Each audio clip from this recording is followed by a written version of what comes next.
Oke, Bismillahirrahmanirrahim. Assalamualaikum warahmatullahi wabarakatuh. Selamat pagi, siang, dan sore teman-teman mahasiswa Fakultas Ilmu Komunikasi, Program Studi Ilmu Komunikasi Universitas Gunadarma. Di pertemuan kali ini, kelas komunikasi massa, kita akan membahas tentang media massa dan masyarakat.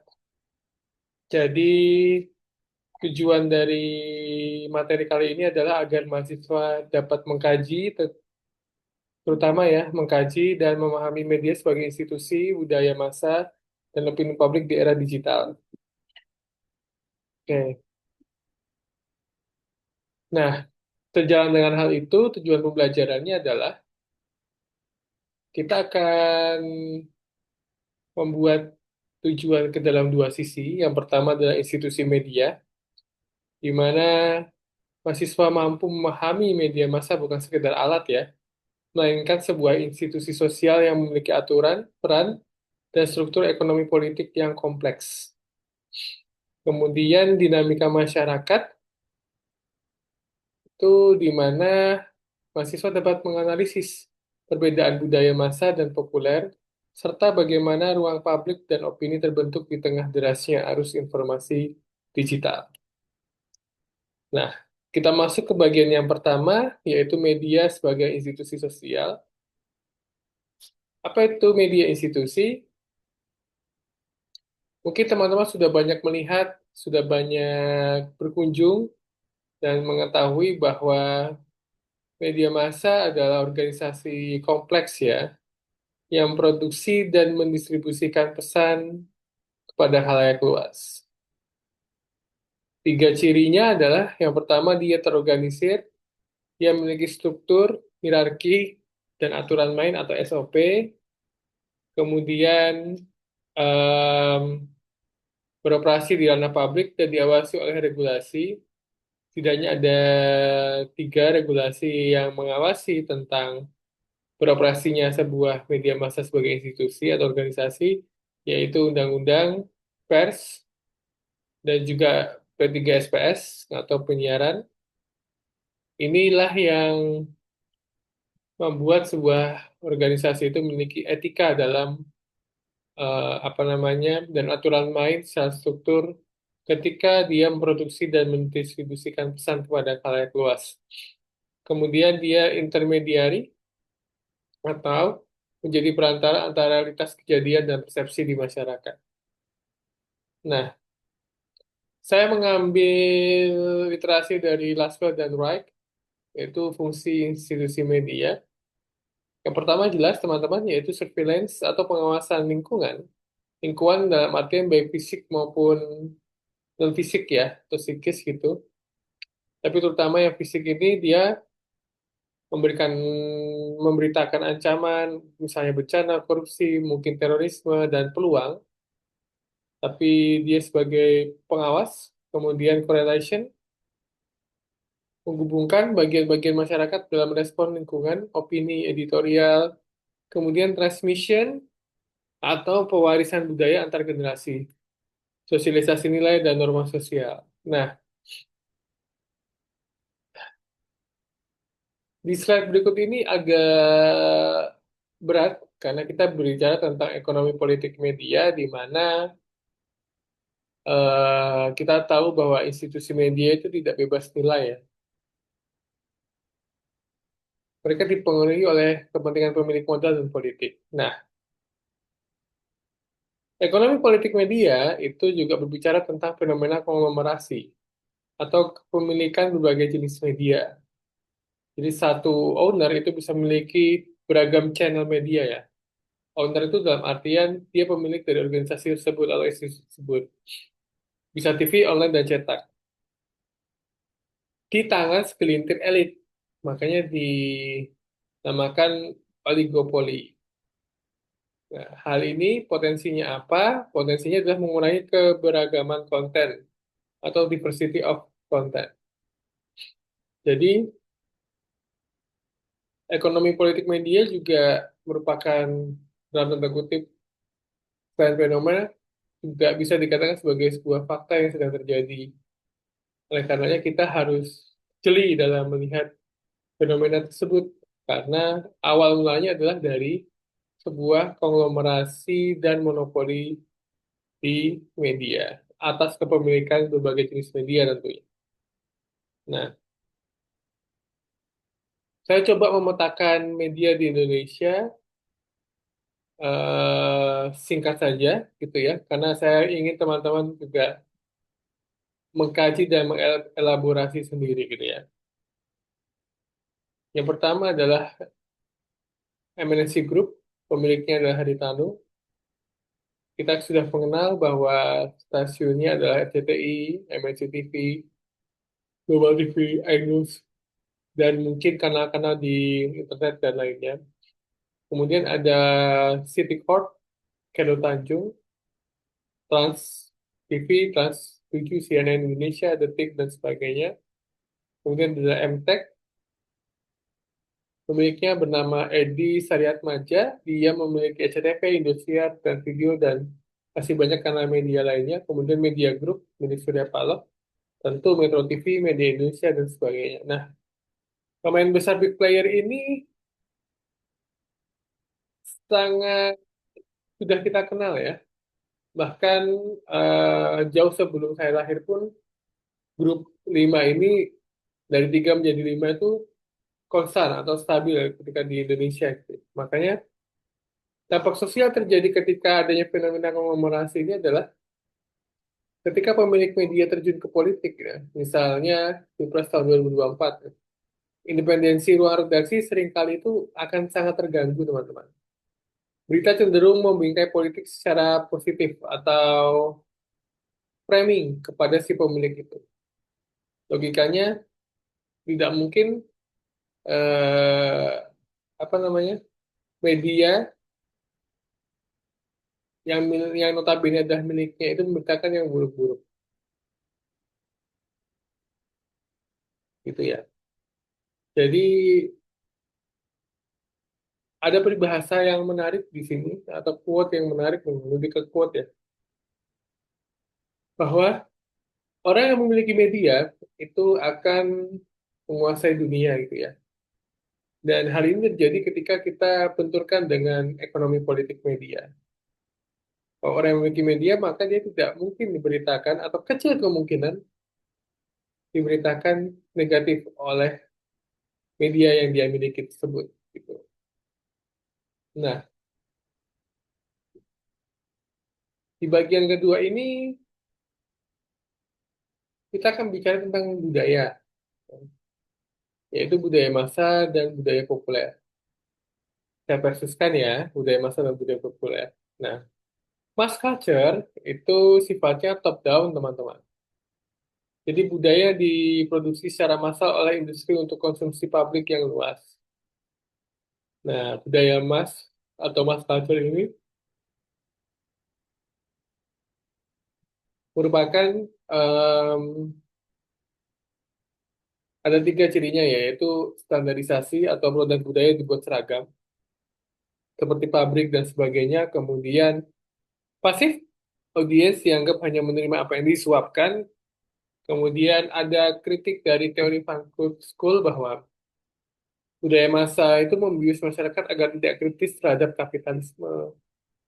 Gitu ya. Nah, mass culture ini sedang kita alami, teman-teman. Jadi sifatnya adalah top down.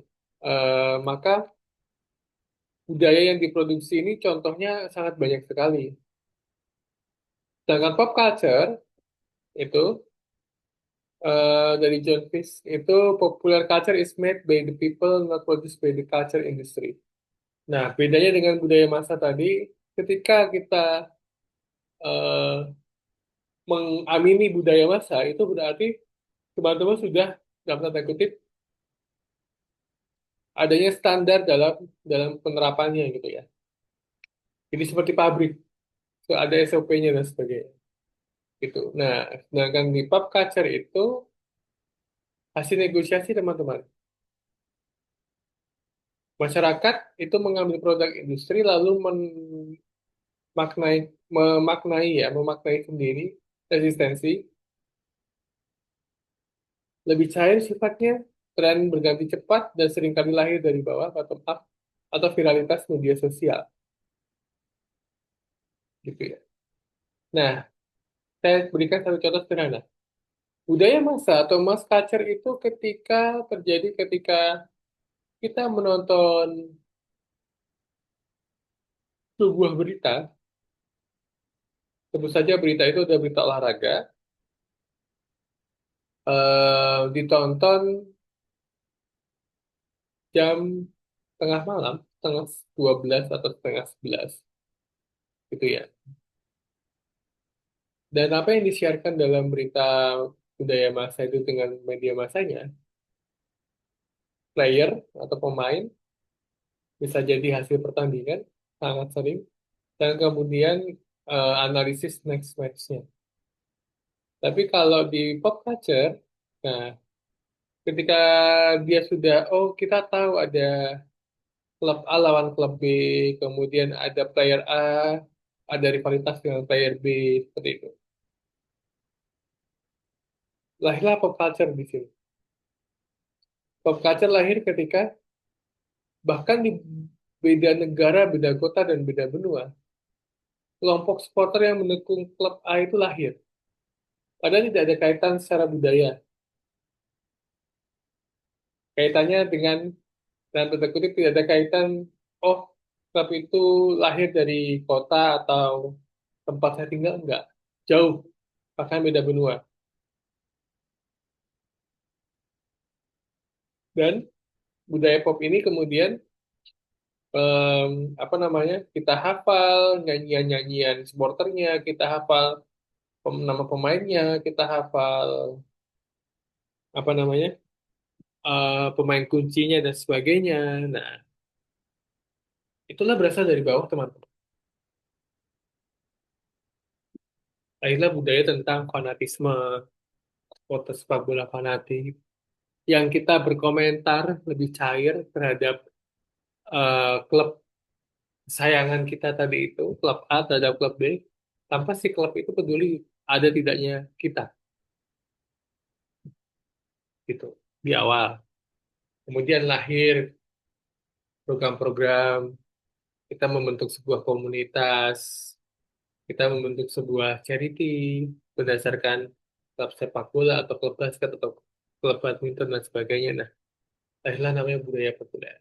Dan pengaruh media massa sangat penting di sini, gitu. Nah, jadi perbedaan mendasar dari dua budaya ini sumbernya itu ketika budaya massa bersumber dari koperasi atau industri, sedangkan budaya populer itu sumbernya dari kreativitas pengguna atau netizen. Arahnya itu dari vertikal atas ke bawah untuk budaya massa, dan budaya populer itu dari horizontal atau nirkabel. Nah, tujuannya yang paling mencolok. Tujuannya adalah profit dan kontrol sosial, kalau yang ini ekspresi dan identitas. Contohnya banyak ya, sinetron stripping, musik label besar, dan sebagainya untuk budaya massa. Jadi budaya yang dikonsumsi memang sudah sewajarnya dikonsumsi. Kalau di budaya populer lahirlah dari kreativitas pengguna atau netizen, maka contohnya pun beragam. Bisa dari TikTok, trends, bahasa gaul jaksel, atau meme, gitu ya. Nah, contoh pop culture di Indonesia, teman-teman, saya mencoba untuk mencari-cari, dan saya menganggap contoh ini sangat relevan oleh teman-teman dari Citayam hingga Cek Kodam. Eh, nggak ada di zaman saya, teman-teman ini. Ketika viral di media sosial, Citayam Fashion Week, contoh bagaimana anak muda pinggiran mengambil alih pabrik elit atau SCBD untuk berekspresi, ini adalah resistensi budaya terhadap budaya dari kaum elit, ya,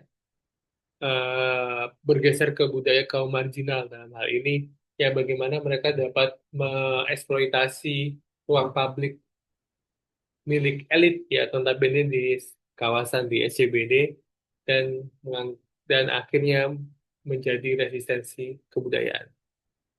Kemudian tren TikTok, teman-teman, fenomena Cekodam atau Jamet menunjukkan bahwa hal trivial ini bisa menjadi budaya dominan sesaat karena partisipasi aktif dari netizen.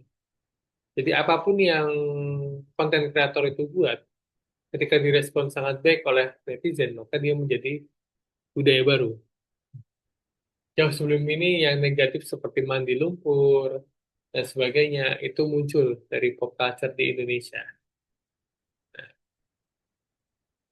Lalu bagaimana dengan lokal atau budaya yang hybrid, hybrid atau hybrid, ya, global lokal atau lokal kalau sebutan saya.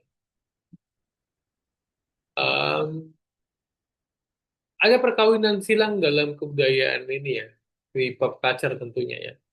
Bahkan dipaksakan untuk mengawinkan antara budaya global dan lokal. Misalnya kita sering melihat bahkan di konser terakhir yang saya tidak sengaja saya ikuti dan muncul di front your page atau FYP saya itu tentang konser K-pop ya di Indonesia dan lokal ini sangat-sangat dipengaruhi. Jadi gelombang global itu sangat enak masuk ke Indonesia. Mungkin karena Indonesia dianggap sebagai market ya atau pasar yang sangat besar gitu. Kemudian diadaptasi lah.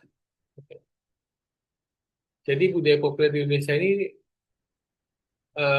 sangat lekat dan pekat pengaruhnya dari budaya global.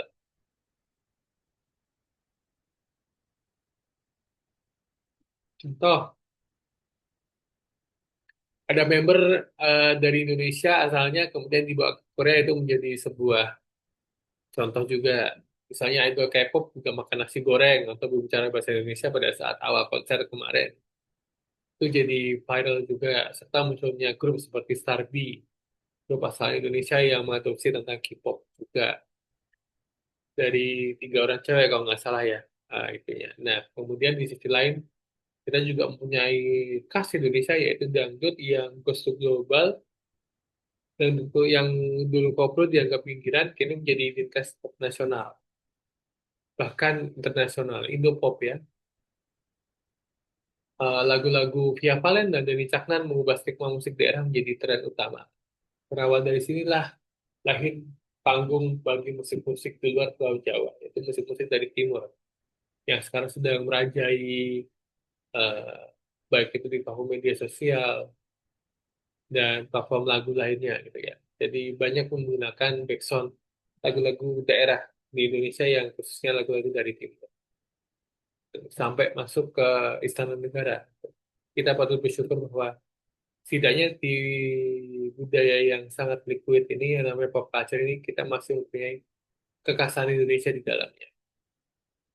Kemudian ketika kita sudah bicara tentang budaya, mass media dan budaya populer, kemudian media sebagai institusi, kita masuk ke bagian yang ketiga yaitu ruang publik atau public sphere.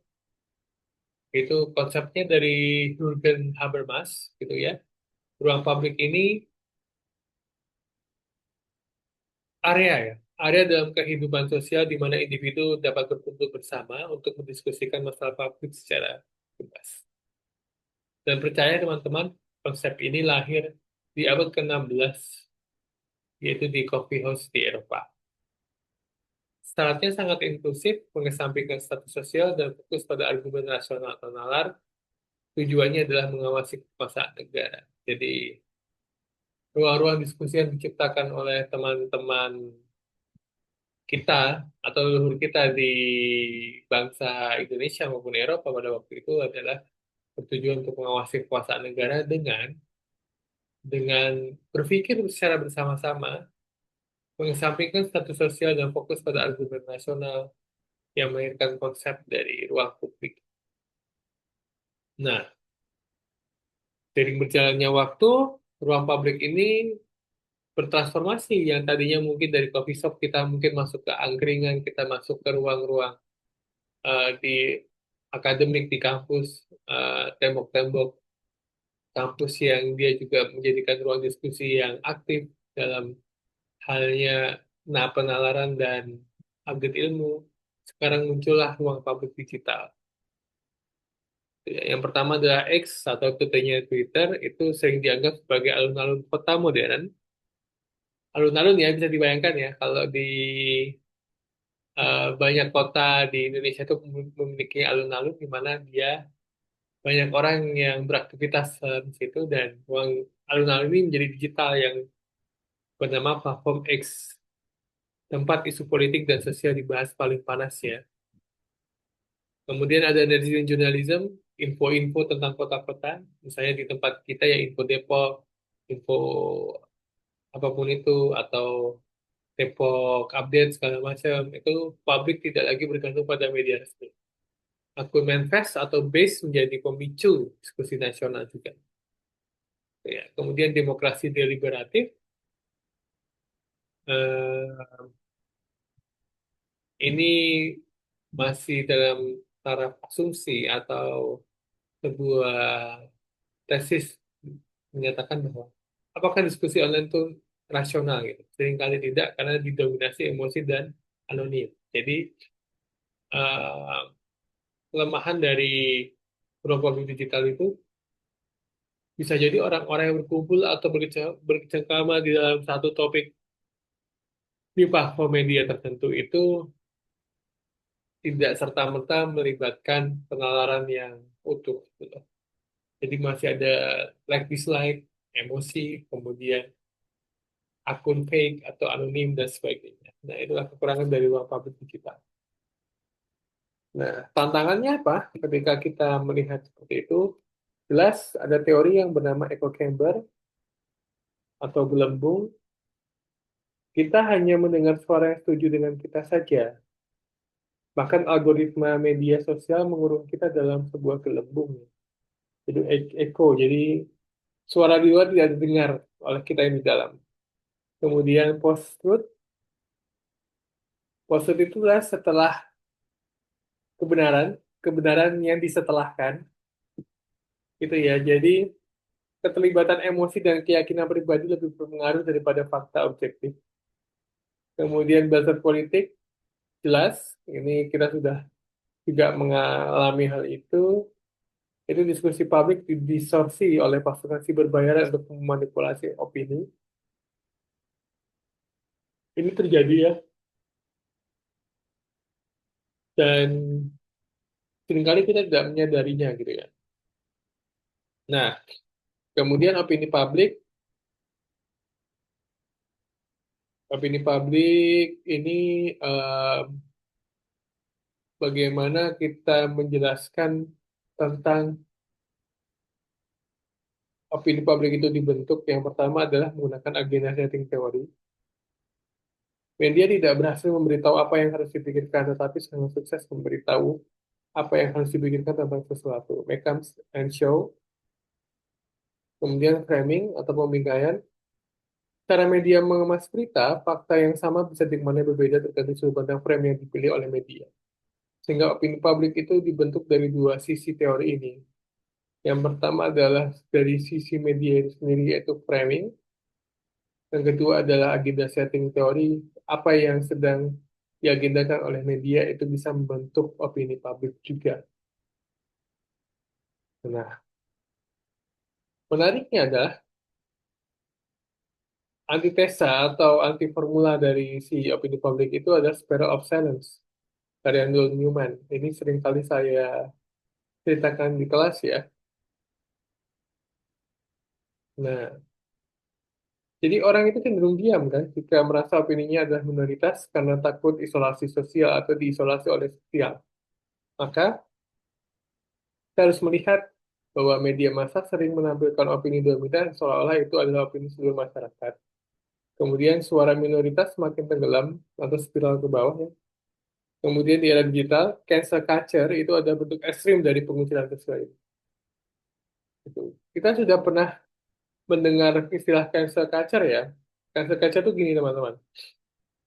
Misalkan ada satu public figure kita itu yang eh, dalam tanda kutip tidak pantas menjadi public figure karena ulah atau kehidupan pribadinya yang terekspos media dan itu nada atau konotasinya adalah negatif. Entahkah itu penipuan, perselingkuhan, kemudian mungkin sampai pada ranah privasi seperti perceraian dan sebagainya. Itu ketika dia menjadi representasi dari budaya tertentu atau budaya ini bisa fashion, bisa cara cara make up, kemudian apa yang dia gunakan, olahraga yang dia tekuni.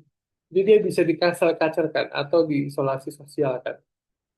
Dan itu ekstrim di era digital. Jadi tidak akan terpakai dimanapun dianya. Nah itulah yang disebut sebagai cancel culture. Nah di pemilu 2024 masih lekat ketika hegemoni kata gemoy ya. Itu mendengung di media digital maupun media konvensional atau media massa. Tapi di sini difokuskan sebagai media sosial ya. Dia menggunakan platform TikTok. Konsepnya dari branding citra politik, gimana tokoh yang di dulunya dicitrakan dia keras, militer, berpendidikan teguh, diubah menjadi figur yang cute dan dekat dengan Gen Z, dan itu berhasil. Nah, dampak opini publiknya apa? Strategi ini sukses mendominasi percakapan di ruang-ruang digital maupun konvensional. Ini adalah teori dari hegemoni budaya ala Gramsci. Itu substansi dari debat politik yang dilakukan pada waktu itu seringkali tertutup oleh gimmick visual yang viral, mengubah preferensi pemilik muda secara signifikan. Jika kita kaji lebih lanjut, pemilihan lagu itu juga penting, teman-teman. Lagu yang dia eye-catching itu lagu yang dia sangat sopan masuk telinga, kemudian syairnya juga diterima dengan baik, catching gitu ya. Itu menambah figur yang cute tadi itu menjadi sebuah hegemoni di ruang-ruang publik. Artinya apa? Artinya salah strategi hegemoni budaya dia menciptakan opini publik dengan konsep rebranding citra politik sosok itu, dan itu terjadi. Nah, kemudian berbicara tentang di Indonesia, di X terutama saya sangat apa namanya ya, heran dengan no viral no justice ya. Itu di mana fenomena di mana hukum baru bergerak efektif setelah kasus menjadi viral di media sosial, gitu ya. Dan saya nggak tahu kenapa harus seperti itu. Apakah memang dalam tanda kutip ini merupakan bentuk hegemoni budaya dan juga pengaplikasian dari teori agenda setting dan framing atau bagaimana gitu. Tapi ini membuktikan satu hal bahwa kekuatan opini publik juga menekan institusi negara itu nyata, gitu ya. Publik bisa mengambil alih fungsi surveillance yang gagal dilakukan oleh media konvensional. Nah, menariknya adalah dari data yang saya dapatkan itu dari Dewan Pers juga ya, tingkat kepercayaan masyarakat itu pada media sosial itu rendah, meski konsumsi terhadap media tersebut lebih tinggi dari media TV, media cetak, dan portal berita. Nah, ini kan sebuah anomali ya. Dengan tingkat kepercayaan yang rendah, tapi dia tingkat apa namanya konsumsinya sangat tinggi. Nah, dari tiga, sorry, empat, tiga sampai empat ya tadi bagian bahwa kita harus menyimpulkan dan menyepakati beberapa hal. Yang pertama adalah media adalah institusi bisnis dan politik, ya, bukan cermin netral dan realitas. Walaupun seharusnya dia menjadi media yang objektif, tapi sebagai institusi jelas dia orientasinya adalah bisnis dan politik. Kemudian yang kedua, budaya populer memberi ruang resistensi, tapi hati-hati dengan komodifikasi. Komodifikasi itu adalah ketika nilai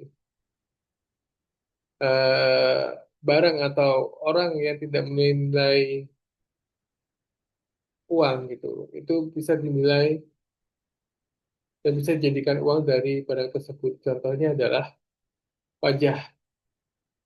Pajak yang dulunya tidak mungkin nilai jual, dia sekarang memiliki nilai jual gitu. Seperti itu. Itulah yang disebut sebagai komodifikasi. Selanjutnya, kesimpulan yang ketiga adalah literasi media krusial agar tidak terjebak echo chamber dan manipulasi opini. Jadi kata kuncinya adalah ketika kita melihat media sebagai institusi, maka dia akan bergerak di bidang bisnis dan politik. Kemudian budaya populer memberi ruang resistensi, ya. Dan yang ketiga adalah jika tidak ingin terjebak di echo chamber dan manipulasi opini, maka dibutuhkan literasi media. Oke, teman-teman, jika ada pendapat atau analisis kasus terbaru yang Anda temukan, mau saya dihubungi dan kita bisa belajar bareng dan diskusi bersama-sama. Terima kasih atas perhatiannya. Mohon maaf ketika saya banyak apa namanya menguap karena rekaman ini disajikan dalam waktu dini hari demi teman-teman. Eh, Semoga kita bisa bertemu di ruang diskusi virtual kelas ataupun ruang diskusi WhatsApp yang sama-sama kita bisa belajar. Kurang lebihnya, saya mohon maaf.